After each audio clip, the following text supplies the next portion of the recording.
sobre os dois ministérios mais importantes da igreja: oração e palavra. Palavra e oração. Nenhum cristão, nenhuma igreja se solidifica e tem uma vida de qualidade espiritual sem essas duas verdades: palavra e oração, oração e palavra. No livro de Atos, nós temos aí a inauguração da igreja, em Atos capítulo 2, todos nós conhecemos, que foi o dia de Pentecostes, que o Espírito Santo desceu sobre a vida de todos que ali estavam, dos 120 irmãos. O cumprimento daquilo que Deus havia dito. Um pouco mais à frente, do versículo 13 em diante, você tem Pedro, que está pregando a mensagem do arrependimento, e numa única tacada, quase 3.000 almas. Preste atenção. Ele prega um único sermão e ganha 3.000 almas. Nós pregamos 3.000 sermões e não ganhamos uma alma. Alguma coisa está errada. Com um ele ganha 3. Com 3 a gente não ganha nenhum. Alguma coisa está errada.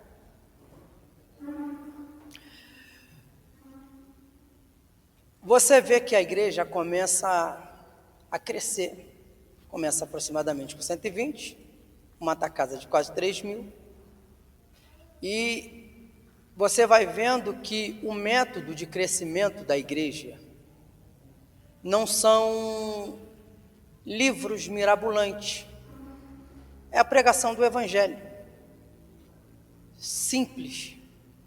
Porque o evangelho é simples. Somos nós que estamos complicando aquilo que é simples. Eles pregavam sobre Jesus, sobre a morte, ressurreição, e está escrito que o Senhor todo dia acrescentava à igreja aqueles que haviam de se salvar. Logo fica descartado que pregador, pastor, quem revela, quem não revela, faz a igreja crescer. Não faz.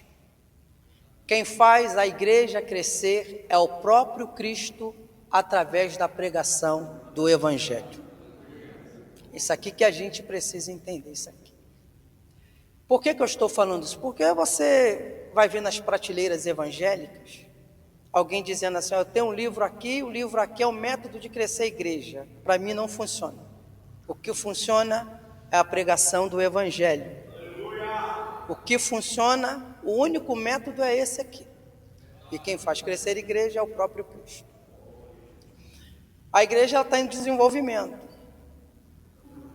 Capítulo 4, está lá Pedro novamente pregando o quê? O evangelho, pregando sobre Jesus Cristo. Quase 5.000 almas. Vocês notam que a igreja vai dando um pulo de crescimento, e isso vai acontecendo todos os dias. Quando a gente chega no capítulo 6, por conta do Pentecostes, que vieram várias pessoas de vários países para a festa de Pentecostes, obviamente alguns não voltaram mais e lá ficaram, em Jerusalém.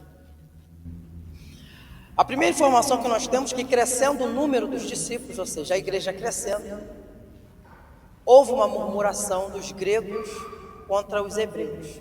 Ou seja, dependendo da versão que você tiver, os helenistas, ou seja, são judeus da dispensação, que vieram participar no Pentecostes, e de fala grega. Qual é o desconforto que está acontecendo ali? É que os judeus de fala grega começaram a reclamar dos judeus de fala hebraica, de fala nativa, que as suas viúvas estavam sendo desprezadas no ministério cotidiano. Dependendo da tua versão, vai dizer que alimenta. Dependendo de uma outra versão, alguém vai dizer que é dinheiro, distribuição. De qualquer forma, alguma ajuda. Elas estavam sendo negligenciadas. Isso acontece dentro de uma igreja que está crescendo, de uma igreja que está se desenvolvendo. Automaticamente ela vai entrar numa fase de organização. Por quê? Porque ela cresceu. Rapidamente, irmãos, antes de eu continuar aqui, você vê que existe um pequeno desconforto. Igreja, você nunca vai encontrar uma igreja perfeita, porque a igreja é formada por homens que têm seus defeitos, têm as suas qualidades, e que procura, através de Cristo, se reajustar para poder viver melhor. Por que eu estou falando isso? Porque você conhece pessoas que dizem, mas a igreja é assim, fulano de tal é assim, mas ele esquece que fulano de tal é assim, mas ele é assado. E eu não posso requerer dos outros aquilo que eu não faço. Se eu quero uma igreja melhor, eu preciso melhorar. Porque o defeito da igreja está em mim e em todos vocês. Então esse negócio de jogar que a igreja está assim, está assim, está assim, não. Eu vejo como é que eu estou. Eu melhoro, a igreja melhora. Se eu pioro, a igreja piora. E o que vai acontecer? Os discípulos, os apóstolos, estão trabalhando com os dois ministérios, oração e palavra. Eles tomam a palavra e dizem assim, irmãos, não é razoável que nós abandonemos ou que deixemos a palavra e sirvamos as mesas. Escolhei, pois, dentre vós, 7 varões de boa reputação, cheios do Espírito Santo, de sabedoria, para que possamos constituir sobre esse importante negócio. Voltamos ao texto. Os apóstolos, eles não estão desprezando as mesas. O que eles não queriam era negligenciar a palavra e a oração. Porque alguém pode pensar, mesa, está servindo a mesa, está fazendo isso aqui.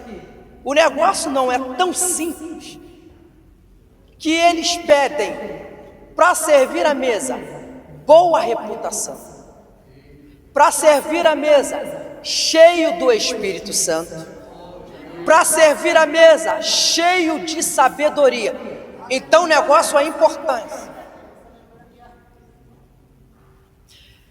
Se isso voltasse hoje, se levássemos isso mais a sério, muita gente não estaria servindo, porque foi exigido boa reputação, cheios do Espírito Santo e de sabedoria.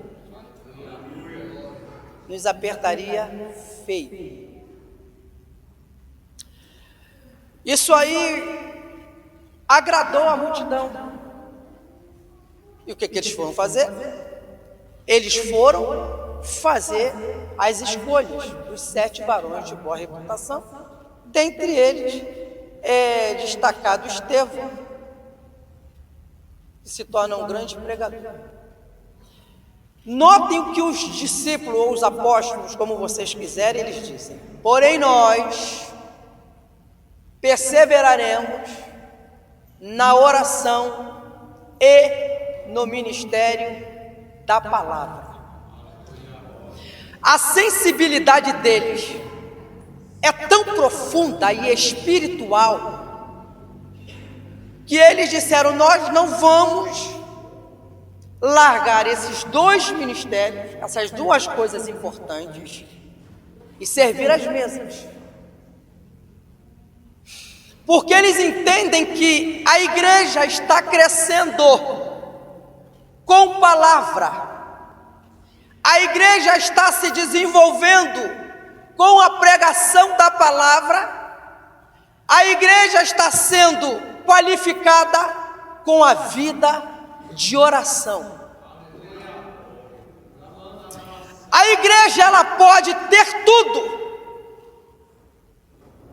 Louvor se faz necessário. Apresentações, oportunidades, tudo isto é importante. Mas o mais importante é palavra e oração. E é o que está faltando nesses últimos dias. A vida de oração e da palavra. Se existe um método que a igreja precisa praticar, se ela quer ver o desenvolvimento, está aqui. Interessante que um dos meus professores, ele foi dar uma aula numa certa igreja e um aluno lá perguntou para ele: o que você faz lá na tua igreja? E o professor disse: eu prego a palavra. O aluno disse: só isso? Só isso? Olha onde nós chegamos, só isso. Mas é com isto que a igreja está atravessando séculos. É com a palavra que a igreja vence. É com a palavra que a igreja fica de pé. É com a palavra que vem o avivamento. Então não é só isso, é tudo isto. Aleluia! Mas eu disse que eu falaria dos dois ministérios, então vamos para os dois. E eu quero perguntar para você se você quer ouvir o primeiro. Está a fim de ouvir o primeiro? Se você falar, não estou a fim de ouvir, eu devolvo o microfone, sento e está tudo certo. Primeiro ministério: oração. Vocês lembram de mim que eu preguei há poucos dias aqui sobre oração, mas de uma forma diferente. A igreja primitiva, ela nunca abriu mão de uma vida de oração. Porque se existe uma coisa que a igreja primitiva conhecia, era perseverança na oração. Atos 1,14 está escrito assim: todos estes perseveravam unanimemente com Maria, mãe de Jesus, com seus irmãos e os demais, em súplica e clamor. Eles perseveravam orando, eles perseveravam clamando. E isso eles fizeram logo depois que eles ouviram a promessa do derramamento do Espírito Santo. E aqui vai. Uma igreja fala tanto de avivamento, tanto de avivamento, tanto de avivamento, tanto de ser cheio. Como ela pode querer o avivamento? Como ela pode querer ser cheia se ela nem se despertou para orar?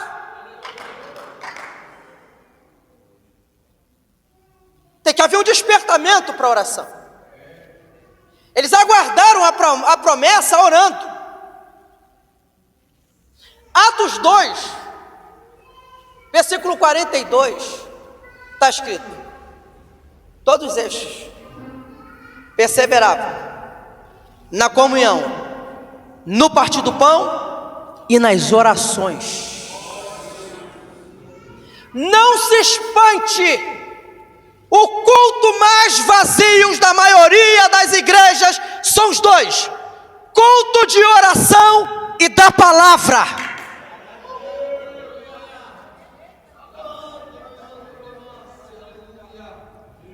Bota a campanha de 7 dias, igreja lotada. Mas o melhor culto nós estamos desprezando, que é o culto da oração. No culto da oração, ali Deus fala, ali Deus se revela, ali Deus se manifesta. Quem está fraco fica forte. Quem está desanimado fica animado. Oração. oração. O crente está muito preguiçoso, irmãos.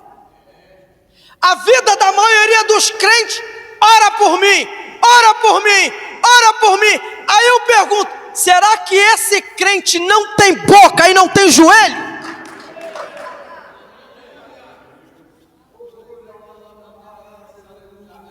Eu estou mostrando para vocês a vida de qualidade da igreja primitiva. Perseveravam na oração, no partir do pão e na comunhão.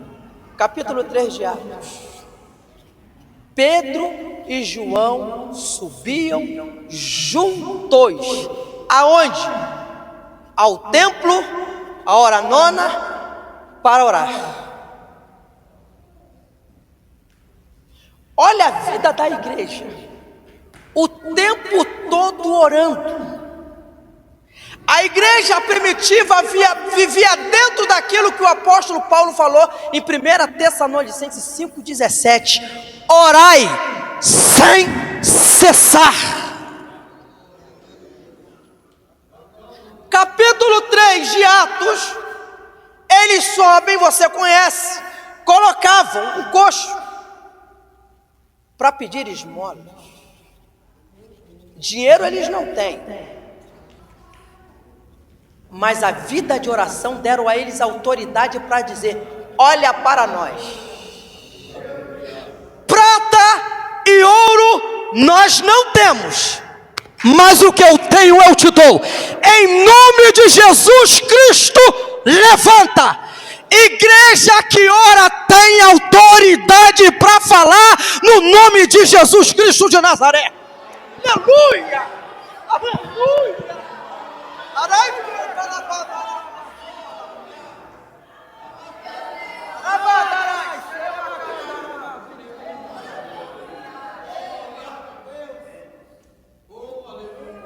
Ô irmãos, aqui para nós, eu penso que a igreja está envolvida com muitas coisas, menos com oração e palavra.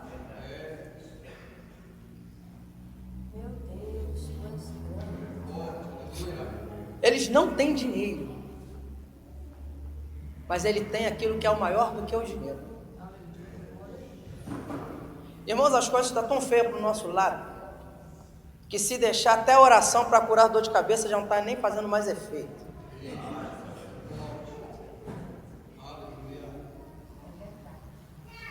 E eles estão orando.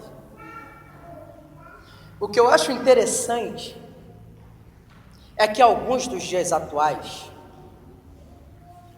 vai lá na internet, aí começa a ser guiado pela internet. Escute isso aqui, irmãos. Crente não é guiado pela internet, crente é guiado pela Bíblia. Tem coisas boas lá, tem, mas toma cuidado. Eu sei que eu estou falando para vocês. Olha a vida da igreja de oração. Quando você pega Atos 9, versículo 11, Deus diz para Ananias: Ananias, vai à rua chamada direita, procura por um homem chamado Saulo de Tarso, eis que ele está orando.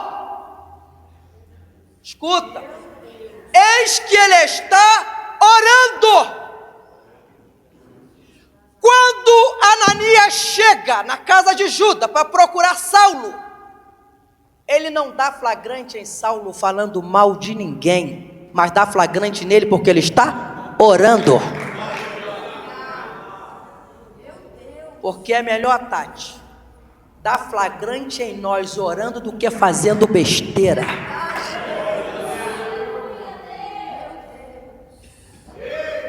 Atos 10. Cornélio não é crente, irmão. Tem nada a ver com o evangelho. Olha a prática dele. Dava esmolas, fazia oração continuamente. Um anjo aparece para ele e diz: Cornélio, o Senhor tem ouvido a tua oração e as tuas esmolas têm subido para a memória de Deus. Eu estou falando de um homem que não é crente. Mas Deus ouviu a oração dele. Esse ministério de oração precisa ser retomado. Essa prática precisa ser retomada. Irmãos, se tem culto de oração, independente de quem vai vir, seja o primeiro a vir. Talvez o avivamento comece por você.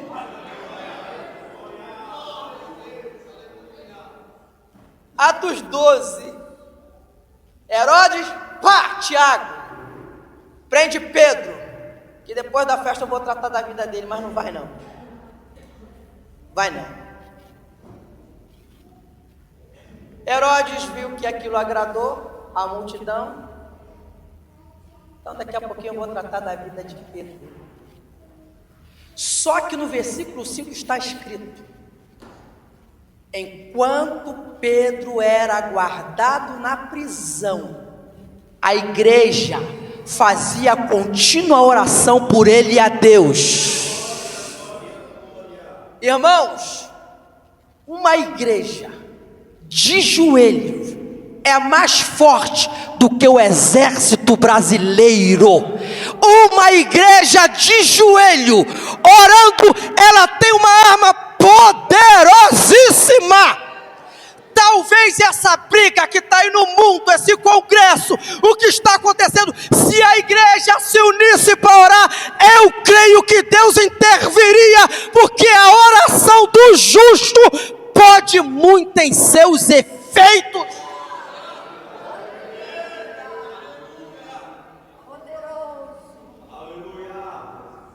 A certeza de Herodes é que ele ia matar Pedro.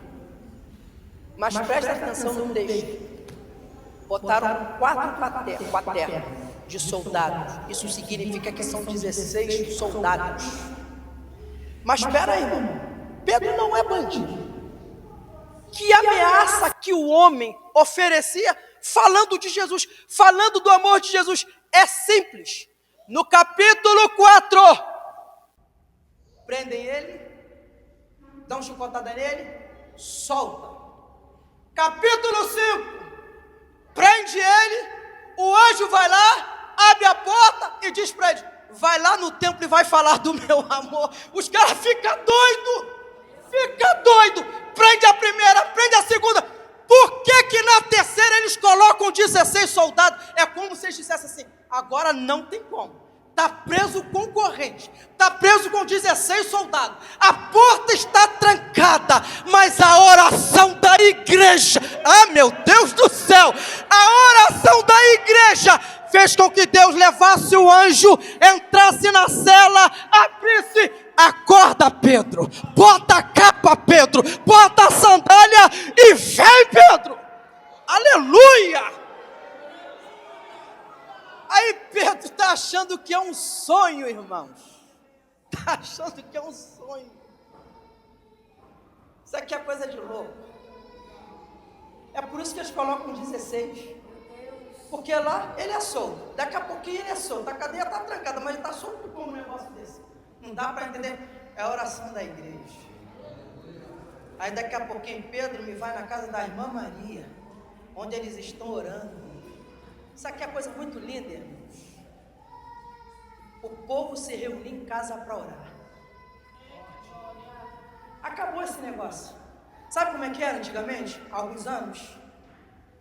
Anunciava na igreja: oração, culto na casa de fulano de tal. E a igreja toda. Aí eles estão lá orando. Aí ele bate a porta. Aí pode ver, ouve, é a voz dele. Não, mas é o anjo dele. Não, não é o anjo dele, é Pedro que está ali, a qual Deus deu livramento mediante a oração da igreja. Recebe aí, irmãos. Se você quiser ver algo de extraordinário na tua vida, não é através de mágica, não é através de método, é através da oração. Mateus 7, versículo 7 e 8. Pedi e dá-se-vos-á. Buscai, encontrarei. Batei, abri-se-vos-á. Porque quem pede, recebe. O que busca, encontra. O que bate, se abre. Meus irmãos, é mais fácil, fica muito mais fácil, mais seguro, a gente ensinar a Bíblia para o povo, pastor João. Não adianta a gente ficar ensinando para o povo, faz isso, faz isso, faz isso. Não. Mateus 6. Deixa eu falar. Eu já vi muito aqui nesse monte. Eu não tenho, vou deixar claro isso aqui. Eu não tenho nada contra o monte. Só não vou porque eu estou sem tempo para isso. Presta atenção no que eu vou falar. Para depois ninguém distorcer, até porque está gravado. Não tem uma parte na Bíblia que Jesus manda o crente ir para monte e orar. Eu te dou o direito de você me contrapor. Não tem uma parte. Tem problema lá? Não. Vai. Continua indo. Está indo orar. Não importa. Agora, olha o que Jesus ensinou. Enquanto a gente está indo longe, Jesus disse: tu, pois, quando orares, entra no teu quarto, fecha a porta sobre ti e ora ao teu Pai que está em secreto, e teu Pai, o que vê que está em secreto, te recompensará. Entendeu, irmãos? Eu não estou falando contra, eu estou mostrando o princípio bíblico. Até porque existe alguns que dizem assim, eu fui para o monte, aí desce de lá, pensa que é mais espiritual do que todo mundo, e não é. Estou aqui para dizer que não é. Tem uns que descem que pensam, ai, meu rosto deve estar brilhando igual o de Moisés, coitado. Eu ir lá, aqui, ou no quarto, não me faz melhor do que ninguém. Deixa eu ver a hora, irmão. Obrigado. Oração. Escute isso aqui. Vou citar para vocês aqui a Bíblia. Se existe um homem que não precisava de orar, chama-se Jesus. Ele não precisava. Filho de Deus. Mas o que ele mais fez na vida foi orar. Se você pegar Lucas capítulo 3, versículo 21 e 22, está escrito assim: e aconteceu, como o povo ia sendo batizado, e Jesus sendo batizado, só Lucas tem esse detalhe, ele orou, e o céu se abriu, e quem é que vem descendo depois que ele ora? O Espírito Santo sobre a vida de Jesus. Agora recebe aí se você quiser. Está escrito que ele ora e o céu se abre. Se abre é porque estava fechado. E se abre foi porque foi a oração que invadia os céus. Recebe aí em nome de Jesus Cristo. Quer ser cheio do Espírito Santo? Ore, busca. Pede a Deus, Deus, venha sobre a minha vida. Jesus, derrama sobre a minha vida o teu Espírito Santo. Ore.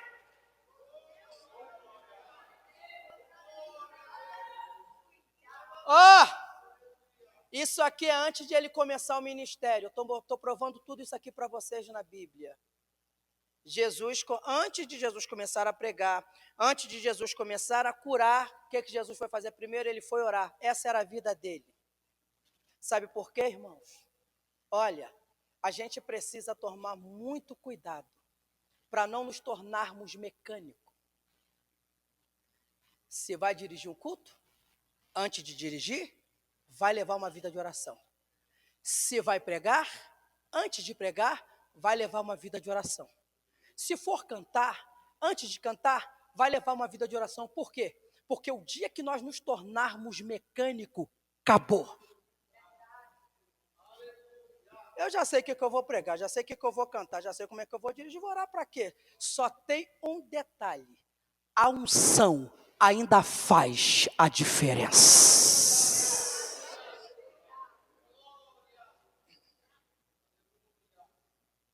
Olha a vida de Jesus. Marcos 1,35. E aconteceu que, estando ainda escuro, Jesus levantou-se, foi para o deserto e ali orava. Acordava cedo para orar. Lucas 5,12. E retirava-se para os desertos e ali orava. O particular dele com Deus. Existem momentos, irmãos, que é todo mundo, mas existem momentos que é você e Deus. Para eu terminar aqui, para eu entrar para outra parte. Lucas 6,12. Lucas 5,16 e Lucas 6,12. Olha o que está escrito. Jesus vai para o monte, passa a noite toda em oração a Deus, orando, clamando, uma vigília só de oração. Não vou nem mexer nisso aqui, em vigília. Deixar esse negócio para lá. Uma vigília de oração. Para quê? Tu tem que fazer pergunta para o texto que vai responder. Se você faz uma pergunta bíblica, só quem pode te responder é a Bíblia. Não é o jornal. Se a pergunta é bíblica, então a Bíblia que vai responder. Para que ele orou a madrugada toda? A madrugada toda orando. Para que quando amanhecesse, ele tomasse uma decisão para escolher 12 discípulos. Isso aqui não entra na minha cabeça e não entra na tua cabeça. A madrugada toda orando, para chegar de dia, escolher um bando de gente ruim.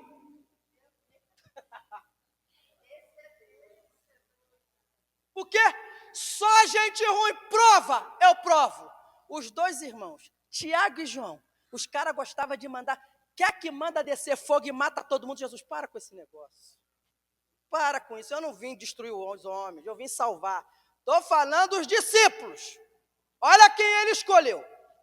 Aí ele me escolhe Pedro, doido, espada na mão e fapt na orelha. Outro ruim. Me chama Judas, o traidor, outro ruim. Me chama Tomé, outro ruim. Que se Tomé fosse para o culto, e lá Jesus batizasse com o Espírito Santo, e lá Jesus curasse, e se ele não estivesse lá, e alguém falasse, Tomé teve batismo com o Espírito Santo, Jesus falou, eu não acredito, só se eu ver.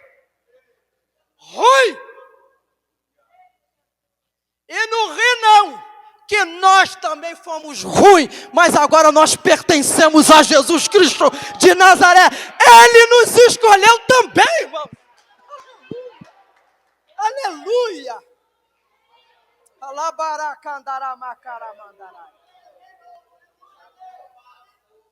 Só escolheu gente ruim. Mas gente ruim na mão dele, ele transforma em gente boa, porque ele transforma. Nós não valíamos nada, mas hoje o nosso preço é o sangue de Jesus. O nosso valor é estar em Jesus.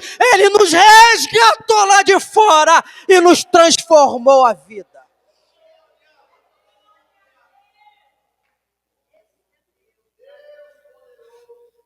Orar a madrugada toda, só para chamar gente ruim. Parece que a conta não fecha, irmão. Quer ouvir a segunda parte, irmãos? Vamos lá? Aqui vai ser rápido por conta do horário. Ó, nós perseveraremos, os apóstolos dizendo, na oração e no ministério da palavra.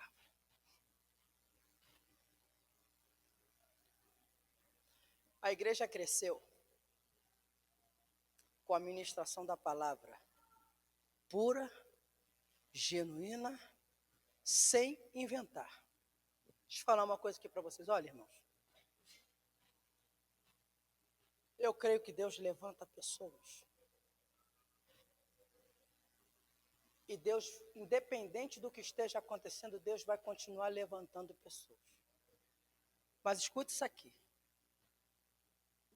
Quando se trata da palavra, eu acredito num Deus que Ele não erra. Por que você está falando isso aqui?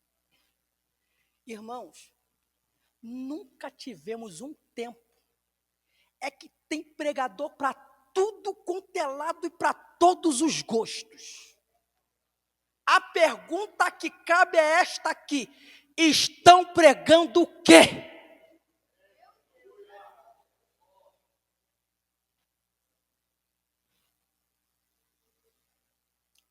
Para cima e para baixo.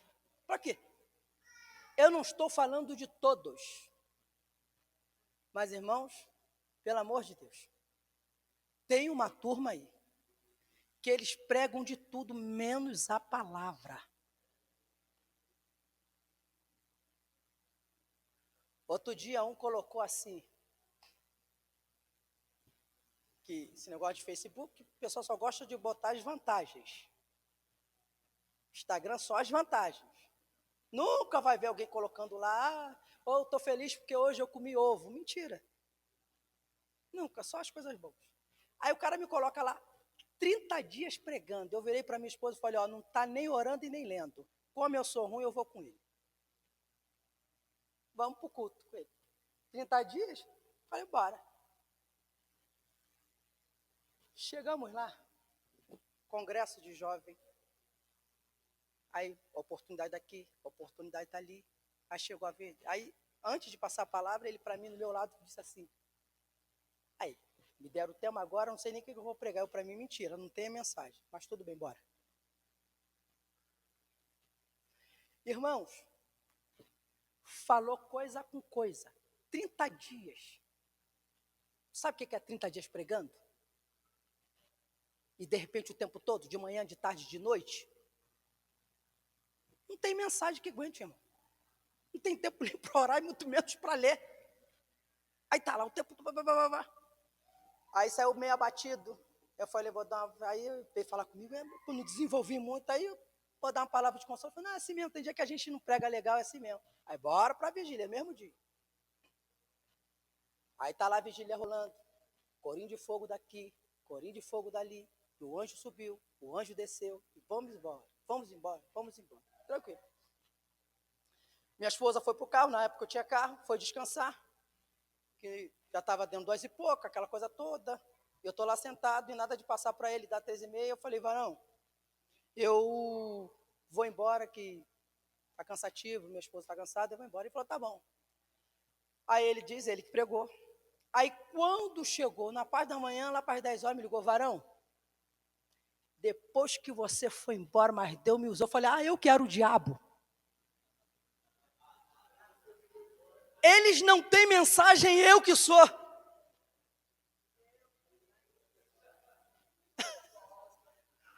Aí minha esposa falou assim, não, é que ele ficou assustado que você estava aí. Não tem esse negócio. Cada um prega aquilo que Deus dá. Não tem esse negócio. Sabe o pregador que está aí? Glória a Deus. Ele prega o que Deus deu para ele. E eu prego o que Deus me deu. Palavra! A igreja primitiva primava pela palavra.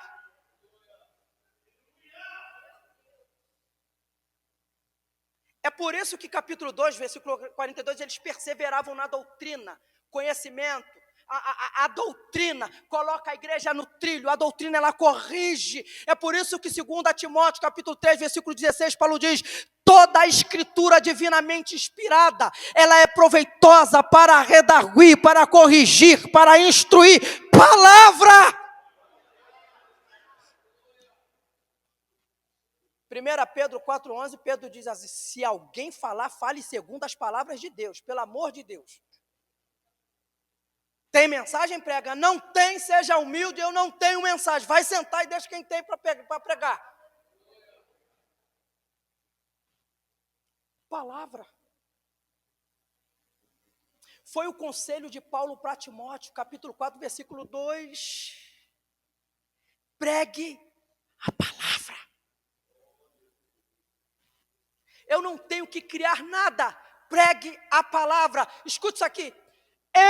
Quando vou ler a Bíblia, ou qualquer um que for ler a Bíblia, que vai pregar, não pode sair com a mensagem daqui para cá. É daqui para cá. Eu não posso levar daqui para cá, está errado. É daqui que sai para cá. Jeremias 1:9. Olha o que Deus disse para Jeremias. Então estendeu o Senhor a mão e tocou na minha boca e disse: eis que eu coloco as minhas palavras na tua boca. Então, Jeremias, quando você for pregar, você não vai pregar as tuas palavras, você vai pregar a minha. E aqui eu encerro, mais 3 textos eu encerro. O 11 e o 12. O que é que vejo, Jeremias? Eu vejo uma vara de amendoeira. Viste bem, porque eu velo sobre a minha palavra para fazer cumprir. Jeremias 23, 28 e 29. O profeta que teve o sonho, que conte como sonhou. E aquele que está a minha palavra, que fala a minha palavra com verdade.